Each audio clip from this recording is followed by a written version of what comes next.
This video briefly covers weightlessness and what is actually going on when astronauts seem to be floating in outer space. So we're going to begin this video with a quick calculation. What is a 70-kilogram person's weight on Earth and on the International Space Station that orbits 250 kilometers above the Earth? So in order to calculate the person's weight on Earth, we simply use our gravitational force equation, and we see that their weight is 684 newtons. Now we can calculate the person's weight when they're 250 kilometers above the Earth, floating in the International Space Station. So the only thing that happens to our weight equation is now that the radius is going to have an extra 250 kilometers. And because that's how far above the International Space Station is above Earth.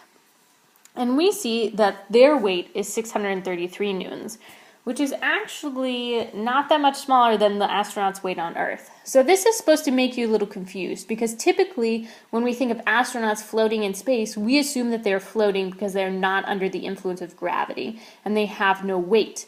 But this is untrue, and I will further explain why they seem to be floating but can still have a weight.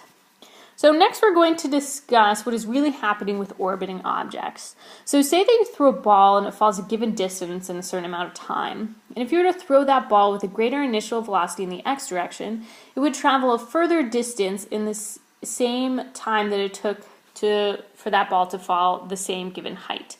And if you threw it faster and faster, it would continue to travel longer distances in the x direction, but the same distance in the y direction. So if you were able to throw a ball unrealistically fast, you could see that the ball would continue to fall towards Earth, but the Earth would also decrease in height just because of the spherical nature of Earth.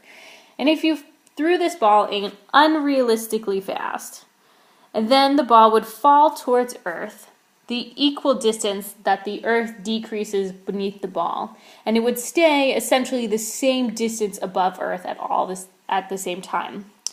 And that means then it would eventually travel all the way around Earth. So we could also say that the ball would then orbit Earth. So it is important to note that this ball is in constant free fall since it is constantly falling towards Earth. It just never lands because Earth also decreases its height as the ball travels. So next we're going to talk about apparent weight. Imagine that you are standing on a scale. We know that scales read our normal forces. And we can also say that our scales read our apparent weight. So imagine now that the floor drops out from under you and you begin to fall towards Earth. You are essentially in free fall. The scale would then read 0 since there's no normal force, and the only force acting on you would be weight. This is the same connection to astronauts. Since astronauts are always in constant free fall, just like the ball in the previous slide, we would say that their apparent weight is equal to 0. Alright, so this is kind of like if you were to be in an elevator shaft and the elevator line was cut and you went into free fall, the insides of the elevator would actually look exactly like the astronauts do in the space station as you were falling towards the ground.